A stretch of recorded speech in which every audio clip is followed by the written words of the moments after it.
జిల్లా ఖజానా శాఖ కార్యాలయంపై అధికారులు పర్యవేక్షణ కరువైంది. అందులో పనిచేస్తున్న కొందరు సిబ్బంది ప్రతి పనికి పైసలిస్తేనే పనులు చేస్తున్నారని, లేకుంటే సంబంధిత బిల్లులను పెండింగ్లో పెడుతున్నారనే ఆరోపణలు వెల్లువెత్తుతున్నాయి. ప్రభుత్వ ఉద్యోగుల జీతాలు మొదలుకొని వారి పిల్లల చదువు కోసం తీసుకునే రుణాలు, కాంట్రాక్టర్లకు బిల్లులు చెల్లింపుల వరకు అంతా ట్రెజరీ ద్వారానే జరుగుతుంది. ఉద్యోగుల జీతాలు, ఇంక్రిమెంట్లు, అరియర్స్, సరెండర్, పిఎఫ్లు ఉద్యోగ విరమణ అనంతరం వారి వివరాలను ఆన్లైన్లో నమోదు చేసేందుకు ప్రభుత్వ అభివృద్ధి కార్యక్రమాలను పూర్తి చేసే కాంట్రాక్టర్లకు బిల్లులు చెల్లింపుల వరకు పర్సంటేజీ లేనిదే పనిచేయడం లేదనే ఆరోపణలు జిల్లా ట్రెజరీ అధికారులతో పాటు సబ్ ట్రెజరీ ఆఫీసర్లపై వెల్లువెత్తుతున్నాయి.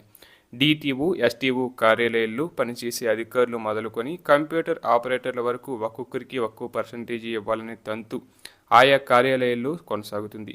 డిటిఓ, ఎస్టీఓ కార్యాలయాల్లో నడుస్తున్న లంచాల వ్యవహారం తెలిసిన వారు పైసలిచ్చి పనులు చేయించుకుంటుండగా, పైసలు ఇవ్వని వారు ట్రెజరీ కార్యాలయాల చుట్టూ ప్రదక్షిణలు చేస్తున్నారు. ఈ ఆఫీసుల్లో లంచాలు ఇవ్వనిదే పనులు జరగడం లేదంటూ విషయం జిల్లా ఉన్నతాధికారులకు తెలిసినా వారు చూసి చూడనట్లు వ్యవహరిస్తున్నారనే ప్రచారం జరుగుతుంది. జిల్లాలోని ఎస్టీఓ కార్యాలయాల్లో పైసలు ఇవ్వనిదే ఏ పని జరగడం లేదన్న ఆరోపణలు జోరుగా వినిపిస్తున్నాయి. ఇంక్రిమెంట్ ఫైల్ అయితే ఓ రేటు, బ్యాంకు రుణాలకు సంబంధించి అయితే మరో రేటు, కాంట్రాక్టర్ల బిల్లులను బట్టి ఓ రేటును ఫిక్స్ చేసి మరీ ట్రెజరీ అధికారులు వసూలు చేస్తున్నారనే ఆరోపణలున్నాయి. అడిగినంత డబ్బులు ఇవ్వకుంటే ఏదో కారణం చెప్పి ఫైళ్లను పెండింగ్లో పెడుతున్నారని బాధితులు ఆరోపిస్తున్నారు. కంప్యూటర్ ఆపరేటర్ మొదలుకొని ఫైలు వెళ్లే ప్రతి చోట పైసలు ఇవ్వనదే పని కావడం లేదని పలువురు పేర్కొంటున్నారు.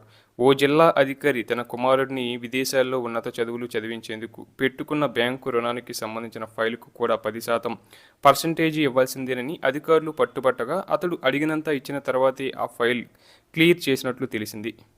అలాగే కొందరు జిల్లా స్థాయి అధికారులు సొంత వాహనాలు వినియోగిస్తూ ప్రభుత్వం నుంచి వచ్చే అలవెన్సులను పొందడం, మరికొంతమంది ప్రభుత్వ వాహనాలను వాడుతూనే సొంత వాహనాలను వినియోగిస్తున్నట్లు తప్పుడు బిల్లులు పెట్టి వెహికల్ అలవెన్సులను పొందుతున్నారనే ప్రచారము జరుగుతుంది.